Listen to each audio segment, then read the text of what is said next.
Padre nuestro que estás en el cielo, te damos gracias por este tiempo que vamos a compartir juntos acerca de tu palabra, acerca de tu venida, acerca de tu reino, Señor amado.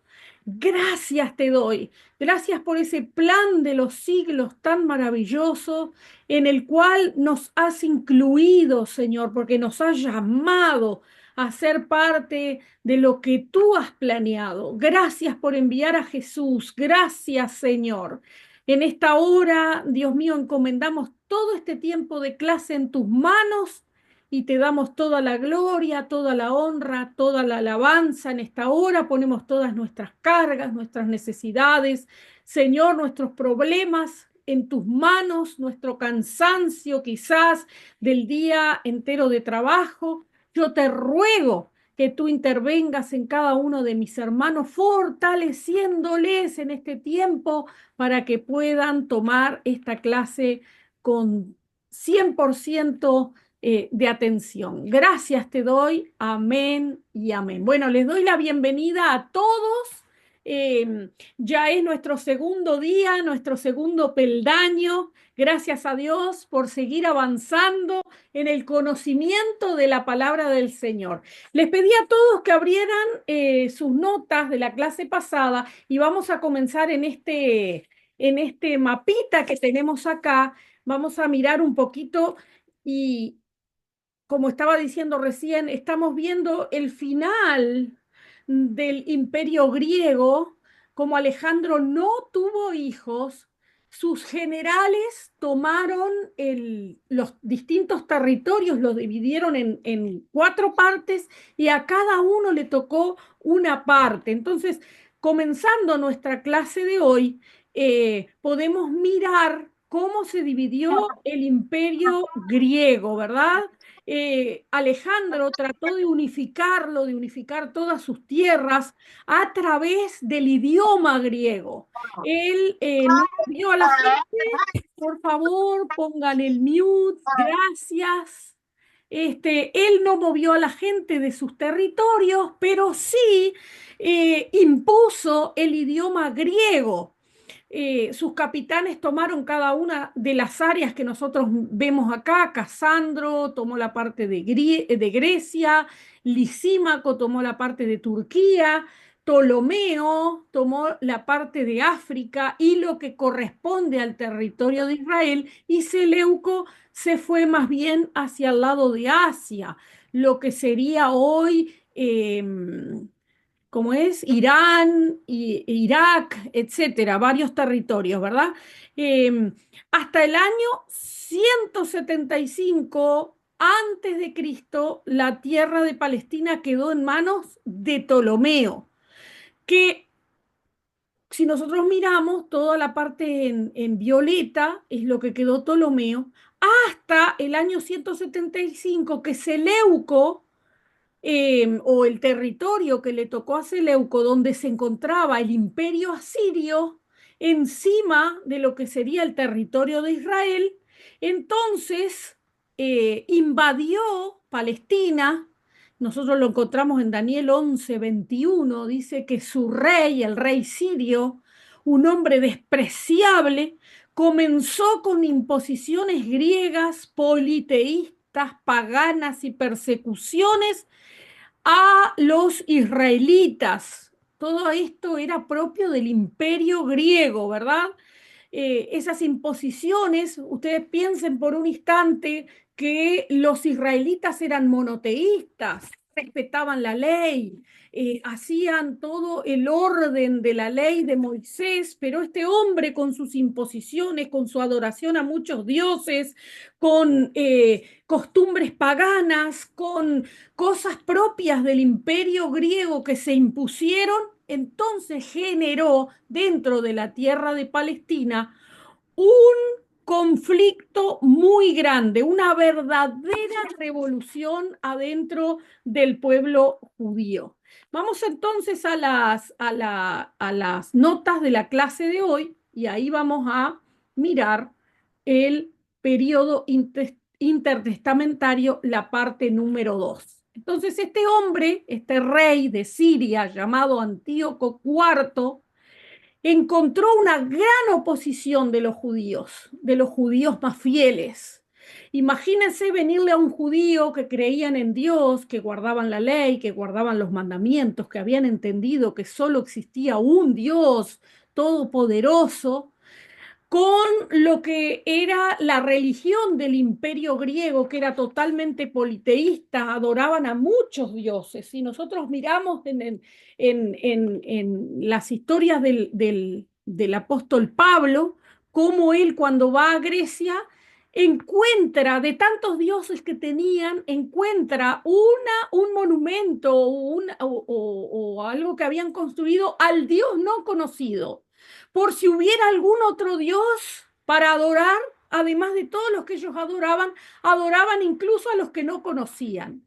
Cuando llegaron con todo eso al territorio judío, se armó una revolución muy importante, que ahora la vamos a ir mirando.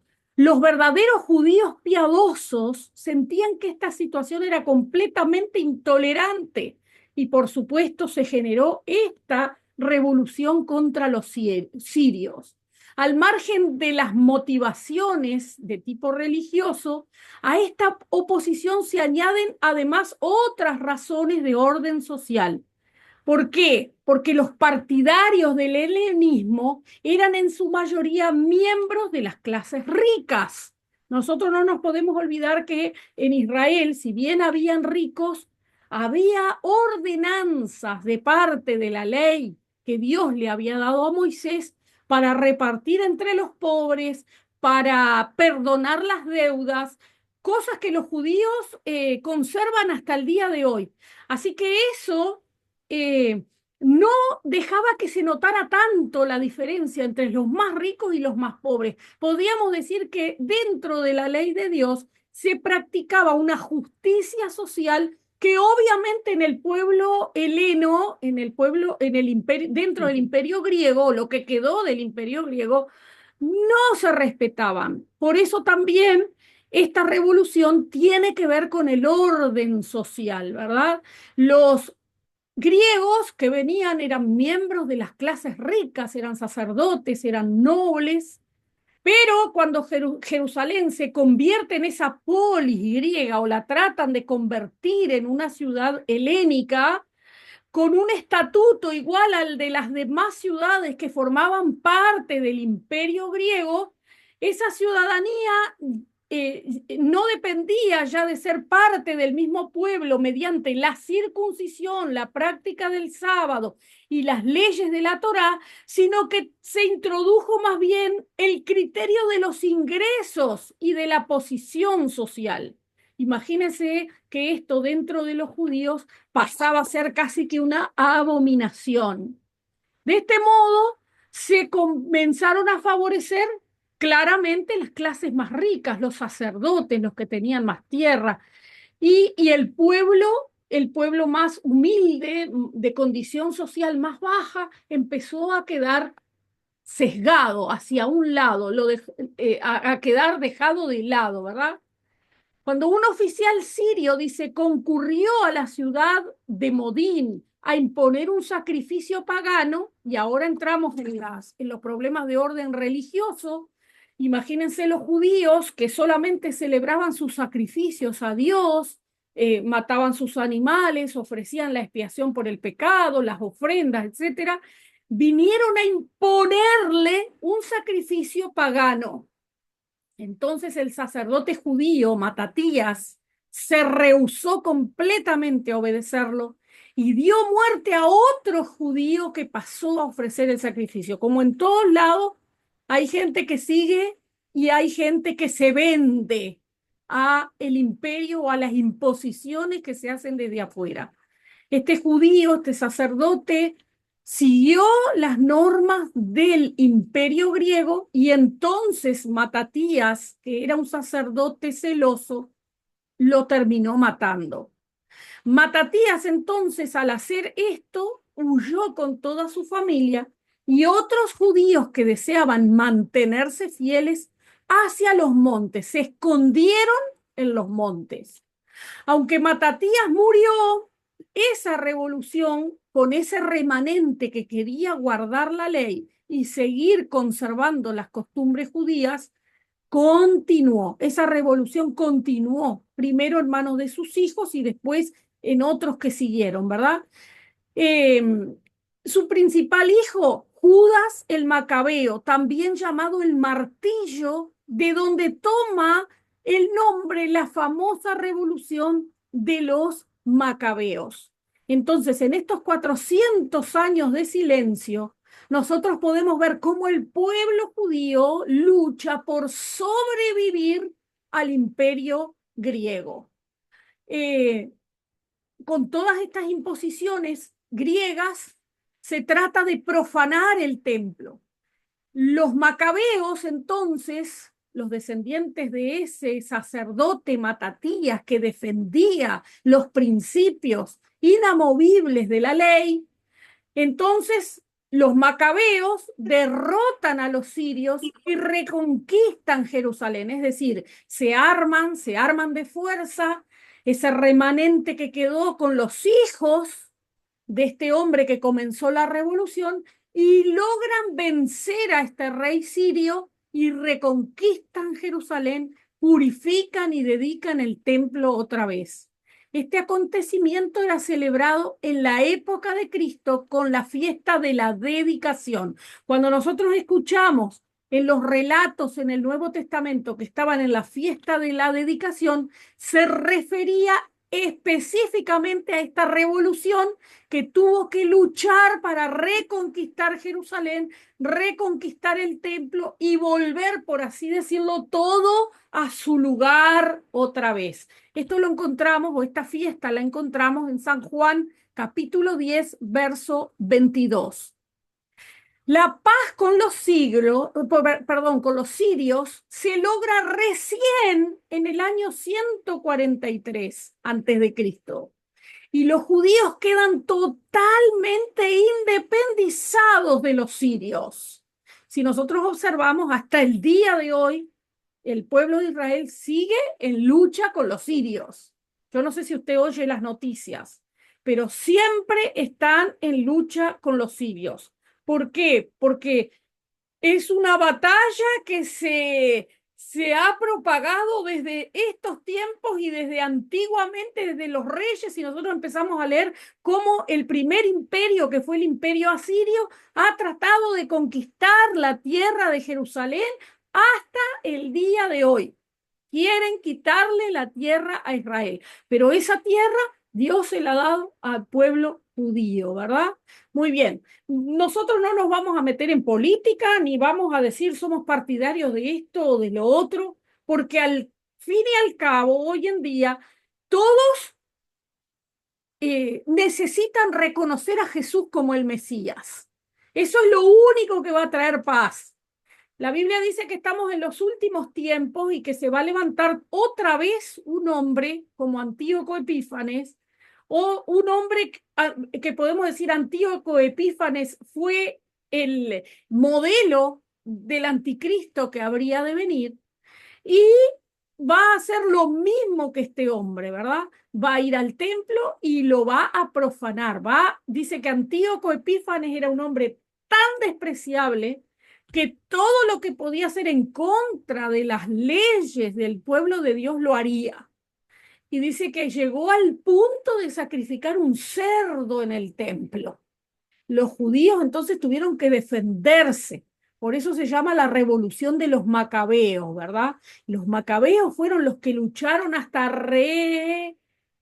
reconstruir absolutamente todo, reconquistar, purificar de nuevo el templo, poner cada cosa en su lugar y continuar con su vida normal hasta la venida de Cristo. Pero ahora vamos a mirar porque hay un poquito más de historia, ¿verdad?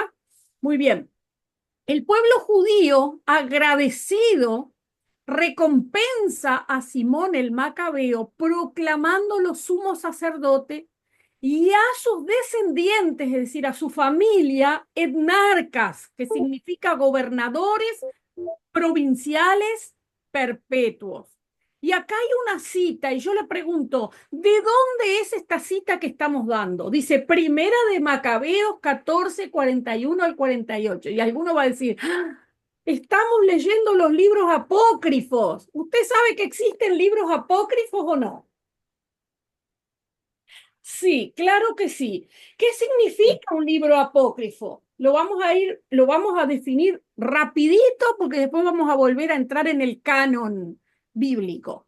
Los libros apócrifos son los que los primeros padres de la iglesia, cuando formaron el canon, los dejaron afuera. ¿Por qué razón los dejaron afuera?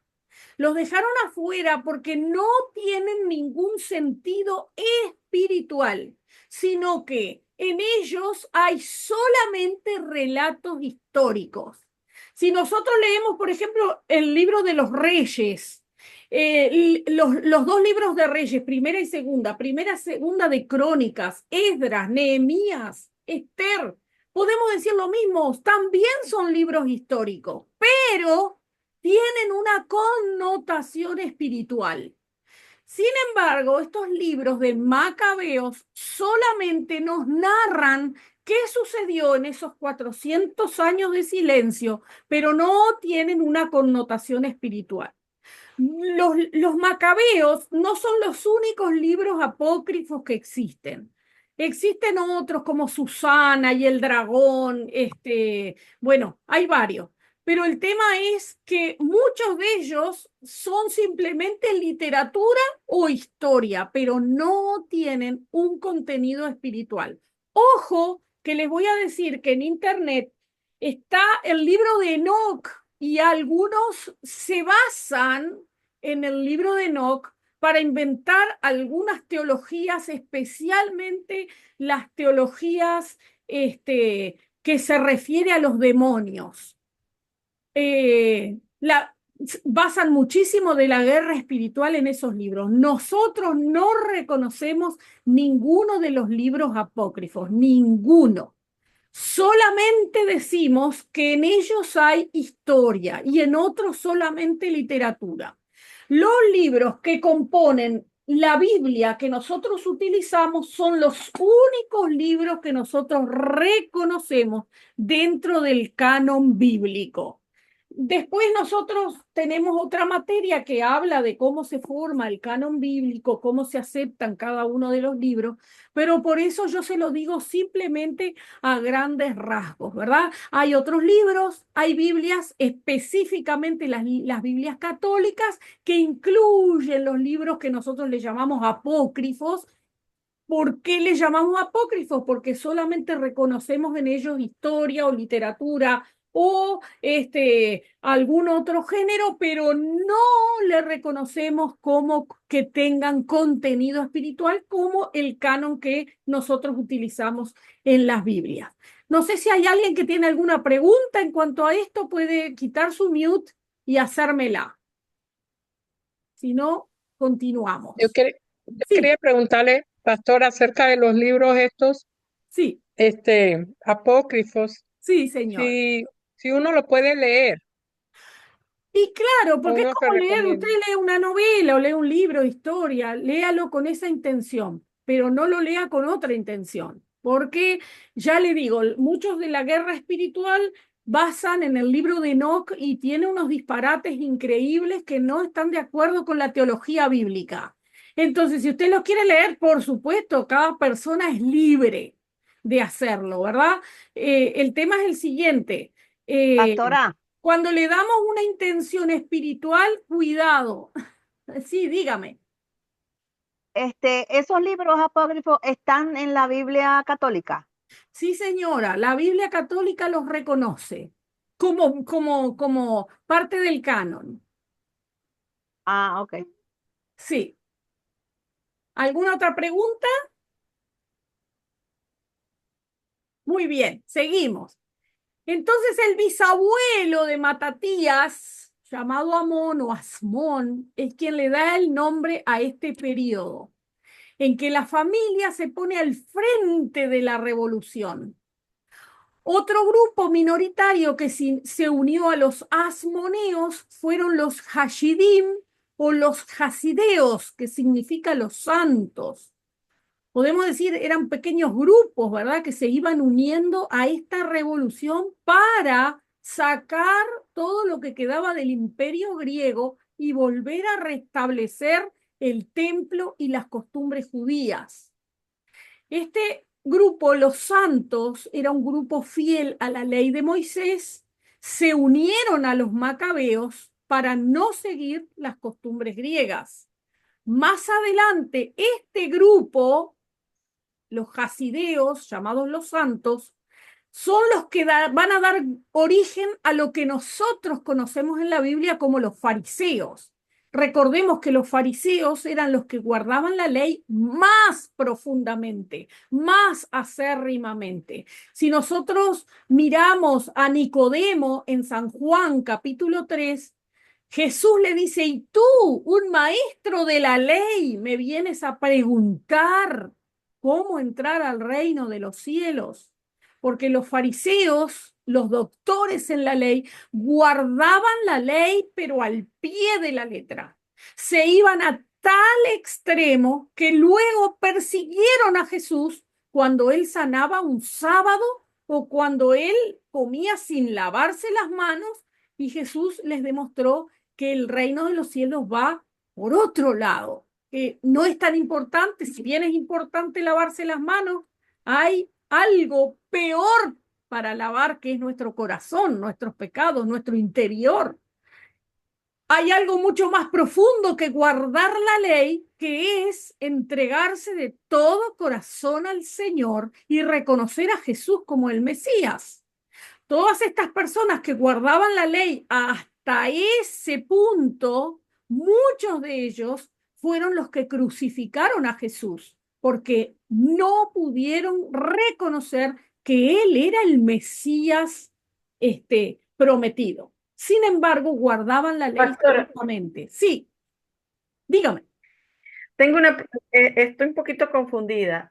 Dice que en la otra slide, Sí, en el aquí. primer slide, ajá, decía que los amosneos, Asmoneos, sí, eh, ajá, fueron los mismos Hasidim o sí, Hadiseos. sí, Ok. Y ellos dicen que eso significa los santos, que era el grupo fiel a la ley de Moisés, y se unieron sí. con los macaberos para no seguir las costumbres griegas. Dice, más adelante será el grupo que da origen a los fariseos. ¿Los macabeos originaron a los fariseos? No, los asmoneos, dice, los Pero Hashidim dice que ellos, o Hadiseos, fueron distintos grupos que se fueron uniendo, ¿verdad? Nosotros tenemos los macabeos y los asmoneos, y se nos empiezan a confundir los términos, ¿verdad? Bueno, podemos decir que a este periodo se le llama el periodo de los asmoneos, pero se le unieron otros grupos, ¿verdad?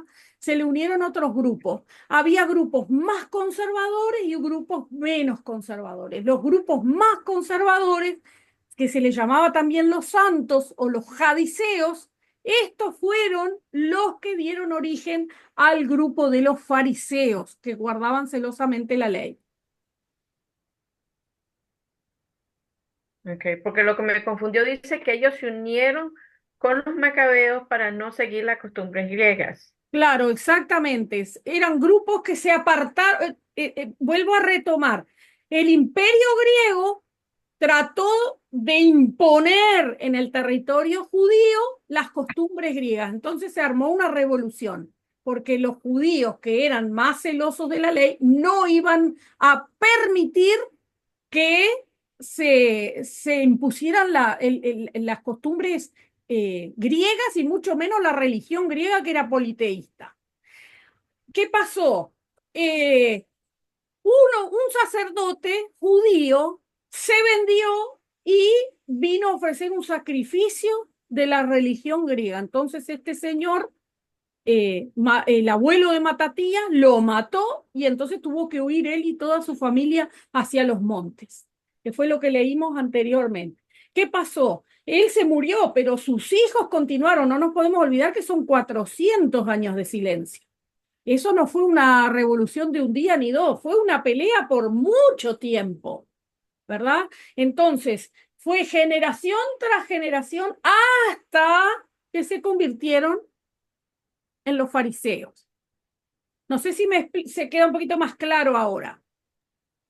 Pero los fariseos no son los mismos judíos que siempre han estado estudiando la ley Y este grupo eran todos judíos, judíos verdaderos. Lo que pasa que no querían mezclarse con los griegos. Por eso armaron esta revolución, hasta que lograron sacar a los griegos de su territorio y lograron limpiar el templo y volver a restablecer todo el culto judío, hasta que vino el Imperio Romano. Ahora lo vamos a ver, cómo termina esta revolución macabea. Ahora tengan paciencia que la historia sigue.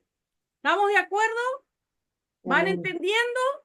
Por eso Amén. partimos la clase desde el mapa de la clase anterior. Cómo se dividió el imperio griego y qué a Ptolomeo le correspondió el territorio de Judea y entonces, mientras gobernaba en ese territorio, un rey del otro territorio vino y los invadió y trató de imponerles el culto griego, el culto politeísta, los problemas sociales, porque no, cuando invadía el imperio no solamente cambiaba la religión, sino que cambiaba el sistema social. Entonces hablamos de las clases sociales, de los ricos por un lado, los pobres por otro, y entonces llegó a un punto que intentaron ofrecer sacrificios a los dioses de ellos y el pueblo se rebeló. Pero ¿qué pasa? Al rebelarse, no pudieron permanecer allí, tuvieron que huir, dice, a los montes. Entonces se fueron juntando distintos grupos y se unieron en una revolución contra los griegos hasta que lentamente los fueron sacando del territorio. Si nosotros miramos cómo sigue el relato, dice, como acabamos de ver, Simón, el hermano de Judas, fue el primer dirigente civil de los judíos, pero también fue sumo sacerdote.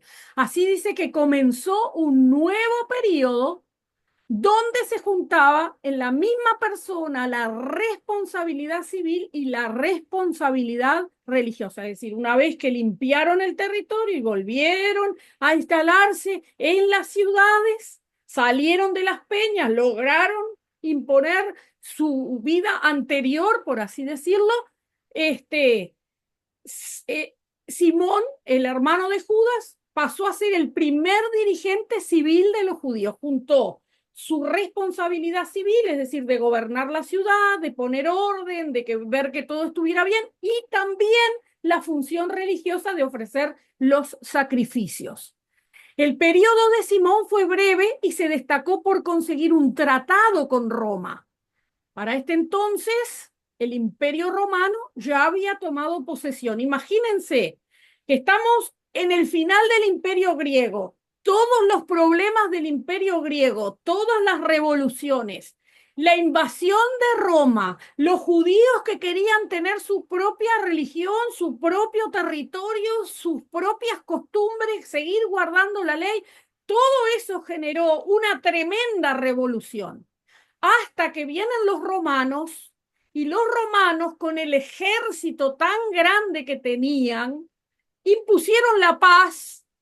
Y además los romanos no solamente tenían un gran ejército donde ponían personas para cuidar las ciudades y resguardarlas, sino que abrieron caminos, entonces se hacía más fácil que los dirigentes romanos pudieran ir y venir, que no fue así en el Imperio griego. Entonces las cosas comienzan a tomar otro carisma, otra forma. El Imperio Romano es quien podríamos decir, les trae paz y a la vez les trae una mejor organización, ¿verdad? Dice así, El periodo de Simón fue breve y se destacó por conseguir un tratado con Roma en el año 139 a.C. que reconocía la independencia del Estado judío de Roma, junto con su amistad y fidelidad a Roma, es decir, les permitió conservar su religión, tener sus propias autoridades, que los judíos eran gobernados por el Sanedrín, es decir, donde estaban los fariseos, los saduceos, los partidos, podríamos decir, políticos y religiosos, pero a su vez había alguien de Roma que los vigilaba de cerca. Entonces, este Simón, el último de los macabeos, consigue este tratado con Roma y todo queda en una bastante normalidad, ¿verdad? Muy bien. Las diferentes perspectivas de este nuevo Estado judío ocasionan, dice, permanentes divisiones y muy fuertes, las que hicieron de este periodo un tiempo muy convulsionado de luchas y peleas por el poder. Ahora empiezan las peleas, podríamos decir, internas, junto con los romanos que mandan para cuidar el territorio de Judea. Ahora nosotros vamos a ver que uno de los Herodes no era justamente de Judea, sino que era de Idumea, de otra de las provincias, y no lo querían, entonces empiezan a armar todas esas revoluciones y esos problemas que cuando nace el Salvador, el que estaba al frente, ya había un problema instalado dentro de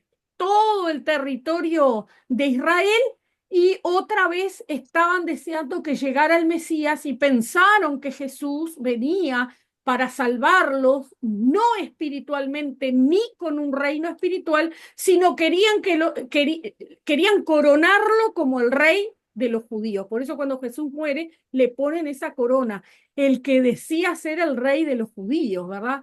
Bueno, quiero con esto también que entendamos que el territorio judío ha estado y seguirá estando hasta que venga el Señor a reinar en una constante convulsión, en una constante convulsión.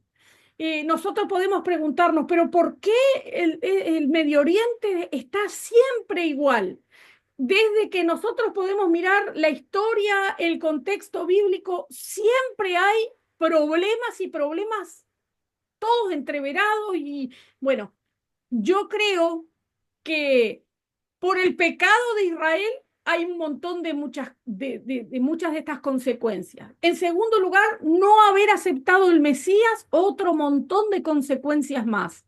Y piense por un instante que si el Señor la tendría tan clara, que hizo ese plan de los siglos, que se viene cumpliendo al pie de la letra y que solamente cuando Él venga a reinar va a haber verdadera paz en Israel.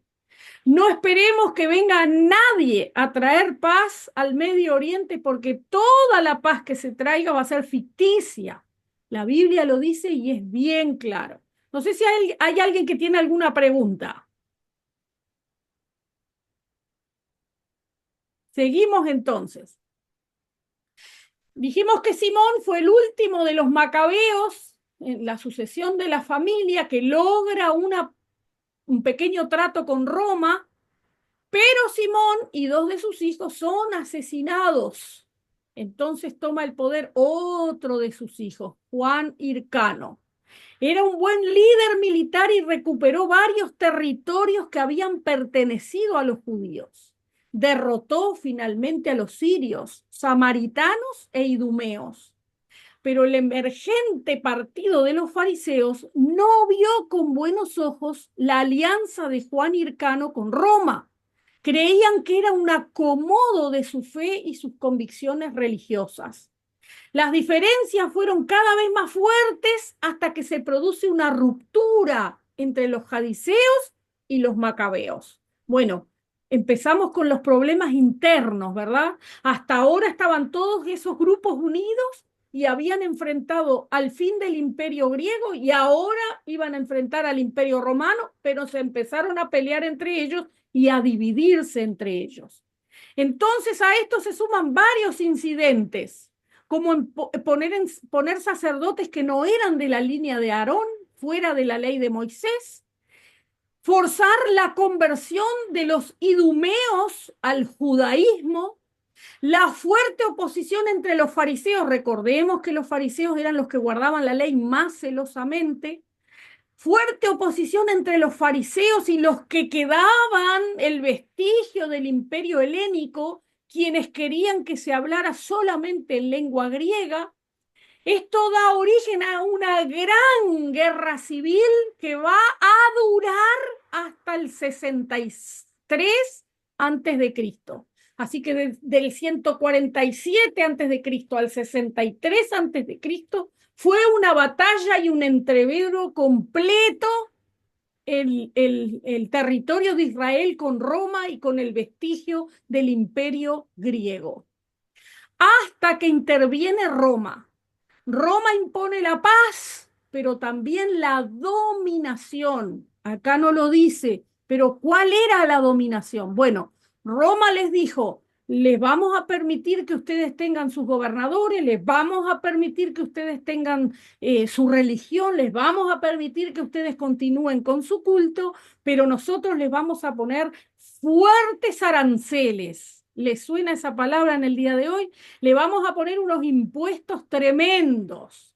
Nosotros no nos podemos olvidar que Mateo fue un gran cobrador de impuestos, que se convirtió a Jesús. Y estos eran los empleados de Roma que cobraban al pueblo judío un impuesto tan grande que además no solamente cobraban lo que Roma pedía, sino que cobraban una parte y se la guardaban para ellos. Pero esta fue la forma en que Roma impone la paz y la dominación sobre el Estado judío. El general romano Pompeyo se apodera del país y depone al gobernador de la familia de los Macabeos, Aristóbulo II, confirmando a Juan Hircano II, también macabeo, como sumo sacerdote y líder civil de la nación. Hasta el año 40 que Herodes, el idumeo, consiguió que el Senado romano lo nombrara rey de Judea. Es decir, se pelearon entre ellos, hicieron tanto lío que Roma tuvo que intervenir. Cuando interviene Roma, pone un sacerdote y pone un líder en esta nación hasta el año 40, que Herodes el idumeo, dice, consigue que el Senado romano lo nombrara a él, el rey Herodes, rey de Judea.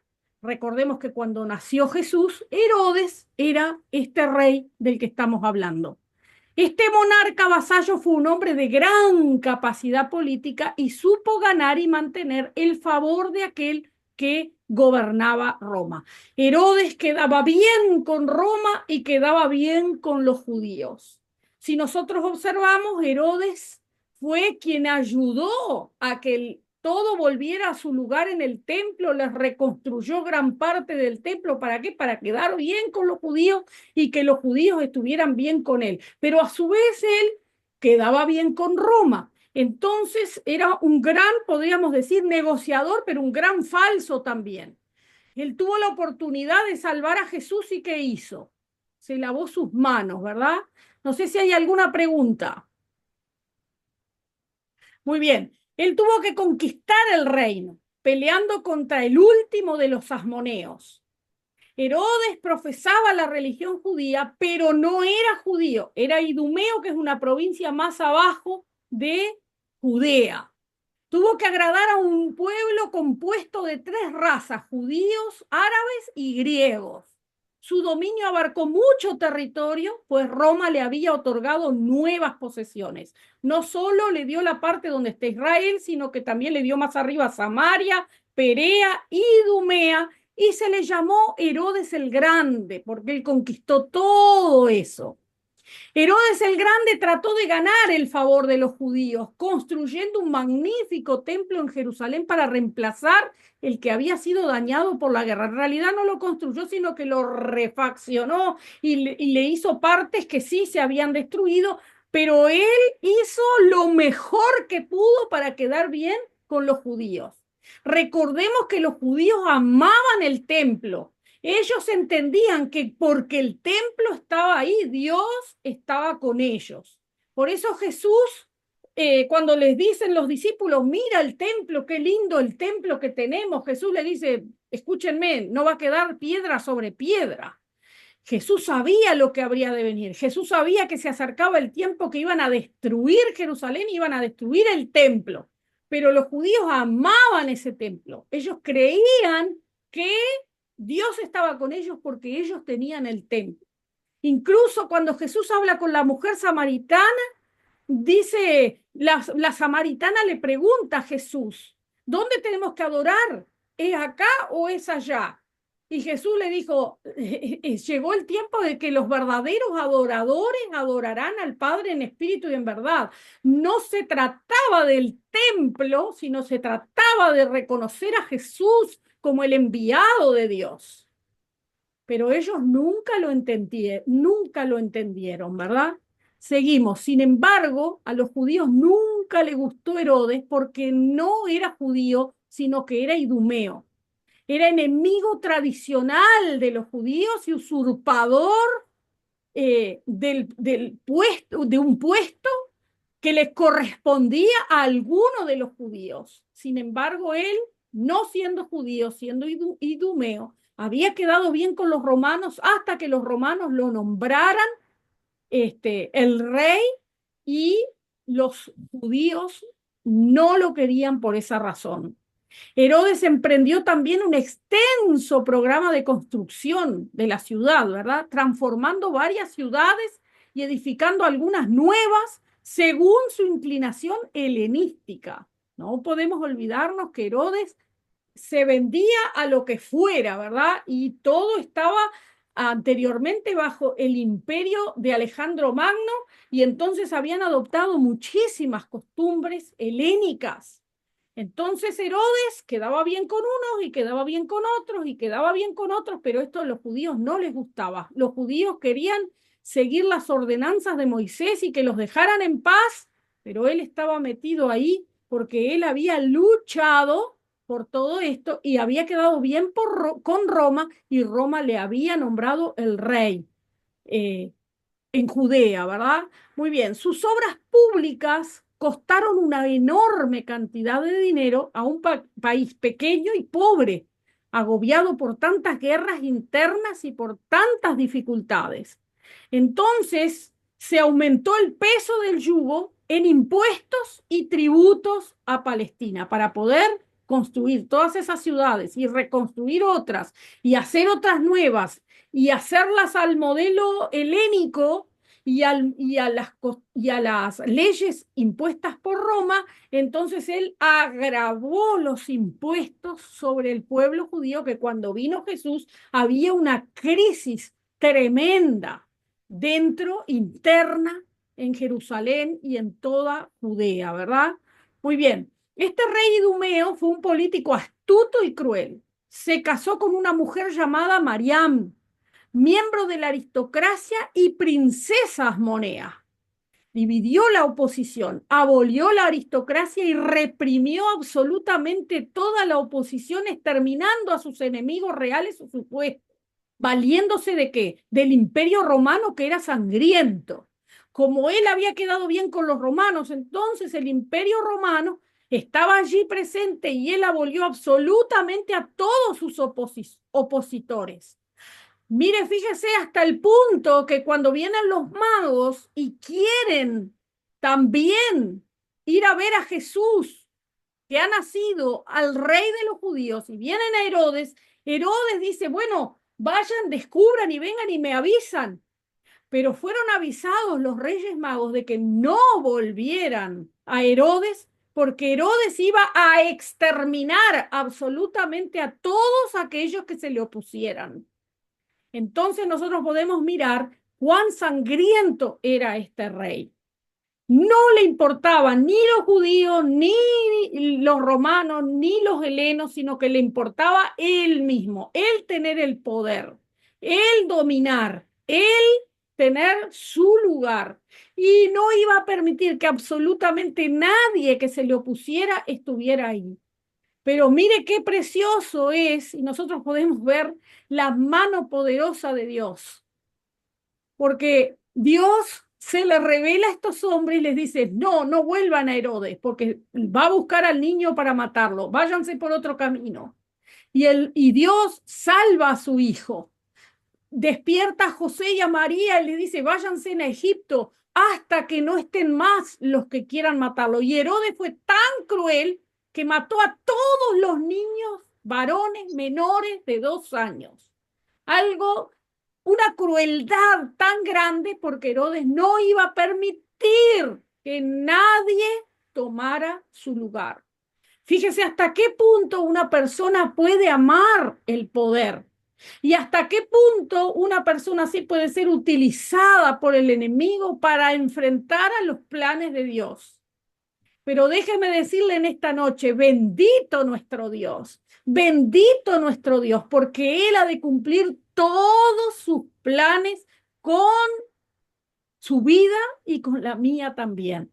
No nos olvidemos lo que hablábamos la clase anterior, ¿verdad? Cómo el Señor hizo todos los planes y cómo desde antes de la fundación del mundo Dios ya tenía planes. Y nosotros podemos mirar en esta noche cómo Él resguardó sus planes. Y el Señor ha de resguardar los planes que tiene también con cada uno de nosotros que permanecemos en Él. Gloria a Dios, qué bueno que es el Señor y qué precioso que es el Señor. Él resguardó al verdadero Rey de reyes y Señor de señores, al Señor Jesús, y ha de guardar cada una de nuestras vidas. Una pregunta, Sí, pastora.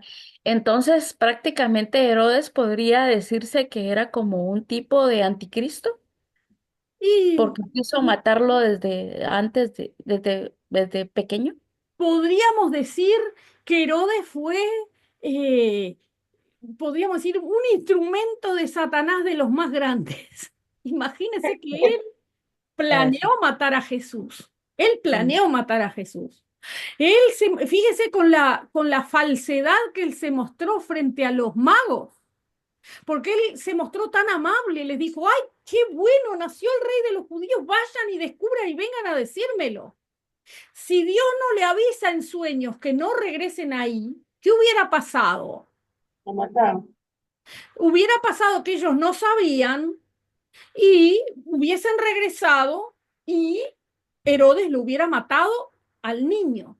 Al punto que como ellos no regresaron y Herodes no lo pudo matar, calculó que el niño tiene menos de 2 años, entonces todos van a morir. Fíjese la crueldad de este hombre. Estaba dispuesto a todo estaba dispuesto por no perder su poder. Claro, no sé si fue un tipo anticristo, pero fue, déjeme decirle, el instrumento impresionante en las manos de Satanás para arruinar el plan de Dios. No sé si me explico. Sí, sí, sí, muchas gracias, muchas Sí. gracias. Y también piense cuántas veces el enemigo trata de impedir los planes del Señor en nuestras vidas. Fíjese hasta qué punto es malo el diablo en ese aspecto contra nosotros. Pero bendito el Señor que detiene eso, detiene al enemigo. Nosotros siempre decimos, y lo decimos en nuestra casa, ¿no? Bueno, Él dice en la Biblia, Él guardará tu salida y tu entrada, ¿no? Orar al Señor cada mañana, orar al Señor en la noche, orar que el Señor nos guarde, orar que el Señor siempre tenga cuidado de nosotros, porque no sabemos de cuántas cosas el Señor nos libra sin nosotros saberlo. No sé si usted tiene esa fe, pero yo creo que el Señor nos guarda en todo momento. En Amén. todo momento. ¿Cuántas veces el Señor nos habrá librado de accidentes? ¿Nos habrá librado de algún accidente doméstico? ¿Nos habrá librado de pescar una enfermedad? No sé, el Señor guarda sus planes, guarda sus hijos, guarda los planes que tiene con nosotros. Somos nosotros los que tenemos que tratar de no arruinar el plan de Dios, ¿verdad? Pero cuando nosotros estamos verdaderamente entregados al Señor, yo creo que el Señor nos guarda, guarda nuestra salida y nuestra entrada. El Señor tiene cuidado impresionante de nosotros. Amén. Amén. Yo, si quieren, les cuento un testimonio. Amén. La semana pasada nosotros vivimos en esta casa y mi hijo vive en el basement, abajo, con su esposa y sus dos niños. El basement es bastante grande, entonces ellos están cómodos allí. Tomasito, que es su hijo, tiene 1 año y en junio va a cumplir 2 años, tiene casi 2 años. Y la semana pasada, no, la anterior, tomó su autito y se tiró por la escalera. Y nosotros lo único que sentimos fue 3 golpes así y el grito de él al final de la escalera. Cuando llegamos ahí, él, todas las escaleras tienen un gate, es decir, una puertita. Él no puede pasar por esas puertitas. Nosotros, no sé cómo él abrió esa puertita, pero él abrió la puertita y se tiró con su autito. Dios. Y bueno, inmediatamente lo revisamos, lo consolamos y cuando se calmó, les quitamos toda la ropa, lo revisamos completamente. Al otro día lo volvimos a revisar, al segundo día lo volvimos a revisar. Hasta ahora no entendemos cómo no le quedó ni un solo moretón. Wow. Y entonces las familias juntas nos juntamos y dijimos, gracias Señor, porque allí mandaste tus ángeles. Ese niño podía haber contado otra historia, pero el Señor estaba allí para guardarlo. Y yo le voy a decir, ser sincera, creo que el Señor a usted, a sus hijos, a sus nietos, a sus hermanos, a todos los que amamos al Señor, el Señor nos guarda. Amén. Así que el Señor nos sigue guardando, Amén. ¿verdad? Amén. Muy bien. Mire que dijo luego el emperador Augusto estaba en Roma y Herodes estaba sobre el territorio de Jerusalén, ¿verdad? Muy bien, el emperador Augusto dijo este chiste sobre Herodes. Es mejor ser un cerdo que su propio hijo. Porque un cerdo él no lo mataría, porque supuestamente profesaba la religión judía, pero a su propio hijo sí lo mataría. Herodes era muy malo, era un hombre sanguinario, era un hombre que amaba el poder y era un hombre que estaba dispuesto a todo para conservar su poder. Fue el hombre que reinó mientras Jesús nació y no nos olvidemos jamás que Herodes intentó matar al Señor Jesús cuando nació. No nos podemos olvidar de su falsedad con los Reyes Magos y no nos podemos olvidar de que si Dios no hubiese intervenido, él hubiese matado al Señor cuando era recién nacido. Pero el Señor, libró a Jesús y lo libró de las manos de Herodes sanguinarias porque era capaz de todo por el poder. Cuando Herodes murió en el año 4 antes de Cristo, porque no nos olvidemos que hay un poquito de problema, porque ¿dónde está el año 0, que fue el año que nació Cristo? Hay discusiones si fue más menos 4, más menos para el otro lado, positivo, negativo, bueno, no se sabe, ¿verdad? Cuando él murió, entonces su reino fue dividido entre 3 de sus hijos, Herodes Arquelao, Herodes Antipas y Herodes Filipo. Herodes Arquelao heredó Judea y Samaria, Herodes Antipas, rey que ordenó decapitar a Juan el Bautista, tomó Galilea y Perea también, y Herodes Filipo recibió Urea, Trasconite y otros territorios ubicados en el noreste de Jerusalén. La brutalidad de Arquelao, mire quién era Arquelao, era uno de los hijos de Herodes. La brutalidad de Pastora, Arquelao, sí, yo tengo una pregunta. sí. El Herodes murió Bueno, 4 años es antes de no, Jesús. no. Es lo que digo.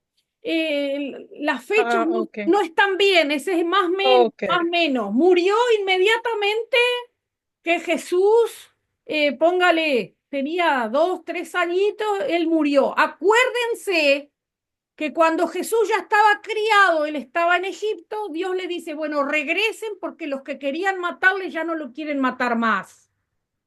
¿Se entiende lo que digo?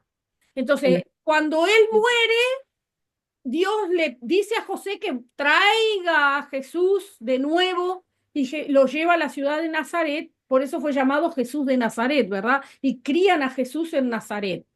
Entonces, cuando muere Herodes, su hijo Arquelao, que hereda estas regiones, Judea y Samaria,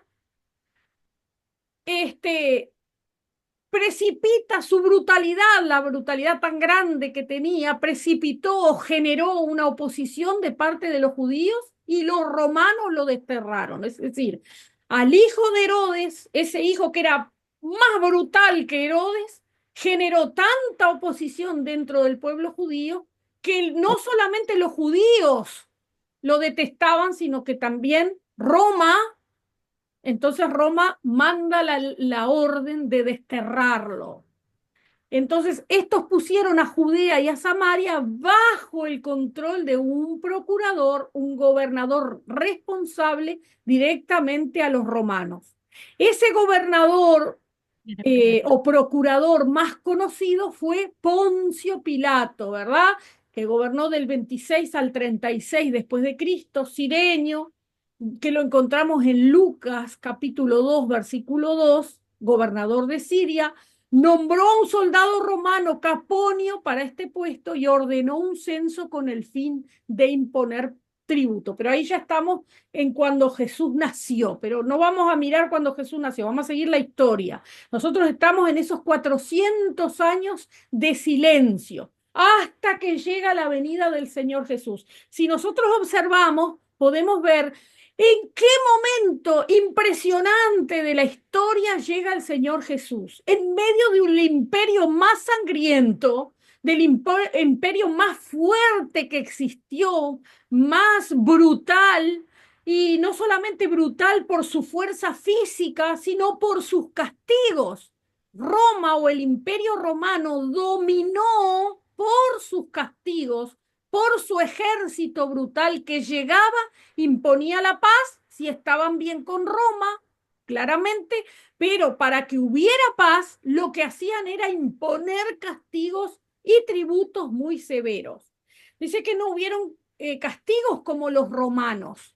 Los castigos romanos eran tan brutales, por ejemplo, como los 40 azotes más uno, pero los azotes no eran simplemente con cuerdas o con trenzas de cuero, sino que en la punta tenían punteros de metal para que cada azote no solamente le doliera, sino que rasgara la piel. Dice que cuando la persona terminaba azotada 40 azotes más uno, estaba prácticamente muerta, la mataban a palo. Esa sería la expresión que nosotros nos dejaría más gráfico lo que hacía el Imperio Romano.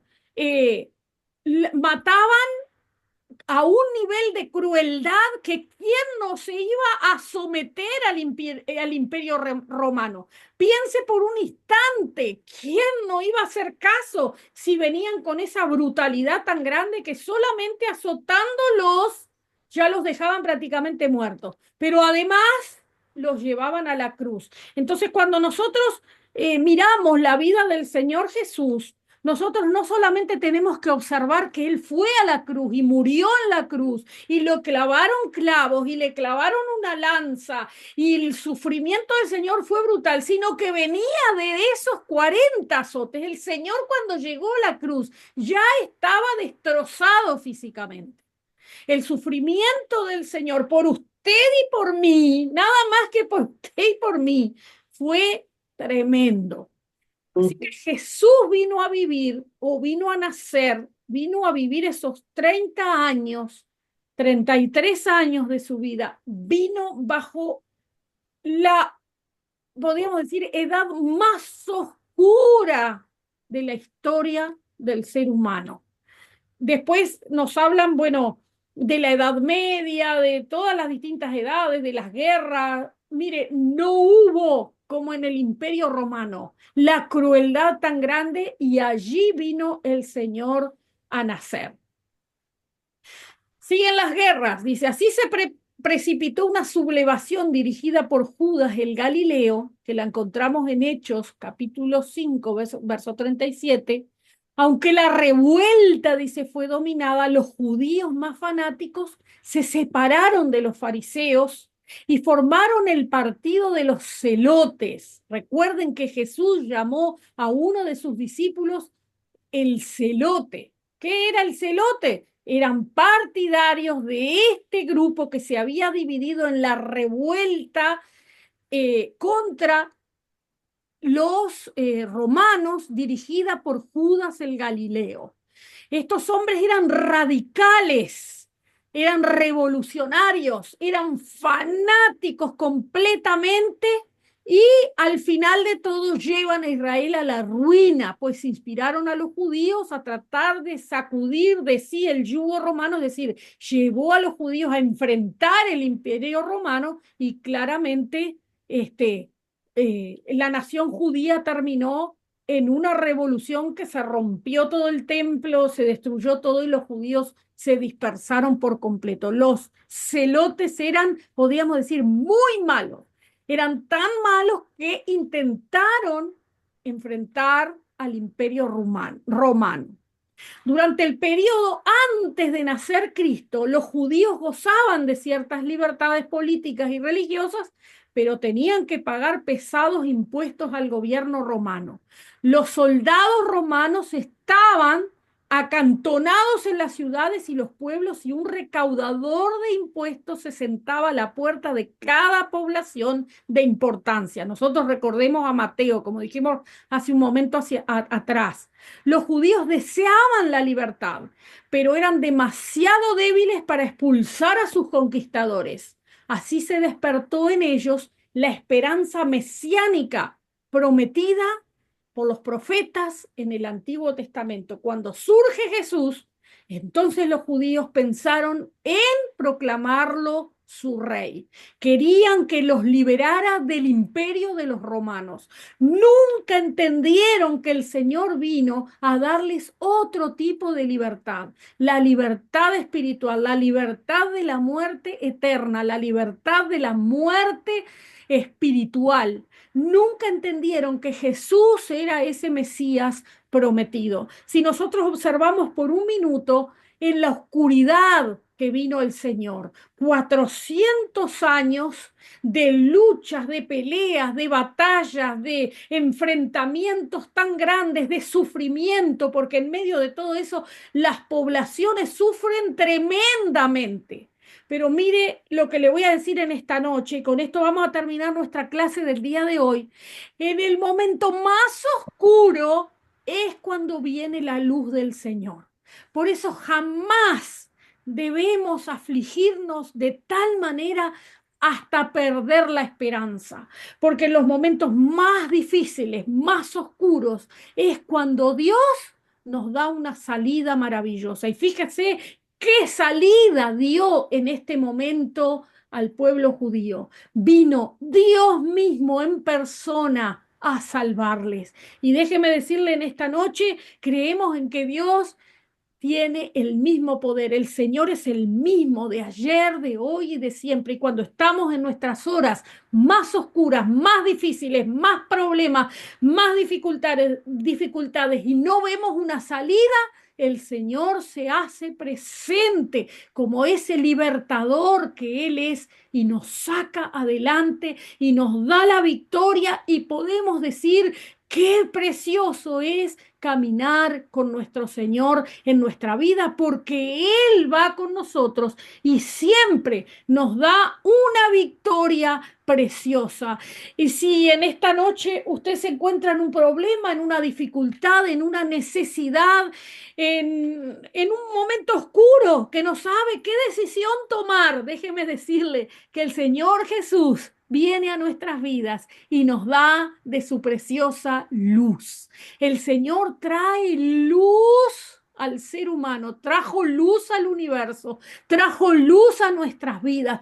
El Señor trajo luz a su pueblo. Ay, si supieras, le dijo a la mujer samaritana, ¿quién habla contigo hoy? Yo soy ese Mesías que habría de venir. Y Dios quiera que en esta noche usted pueda creer, Señor, estoy en un momento de oscuridad, de problemas, de dificultades, pero allí estás tú para disipar toda oscuridad, para cerrarle la boca al enemigo, para defenderme, para guardarme, para guiarme, para sostenerme y para sacarme adelante. Así que con esto vamos a terminar nuestra clase de hoy. Que el Señor les bendiga ricamente y espero que usted pueda depositar toda su fe y toda su confianza en el Señor, porque en el momento más oscuro el Señor se hace presente. Que Amén. Dios les bendiga a todos y que tengan un hermoso fin de semana. Bendiciones a Amén, todos. amén. El Gracias, resto de la pastora. Amén. Feliz el noche. resto de la clase se las voy a grabar y usted la va a poder ver cuando usted pueda antes de la próxima clase. La próxima clase ya vamos a comenzar con Mateo y les voy a dejar también la tarea número 2. Dios les bendiga ricamente. Amén. Amén. Bendición.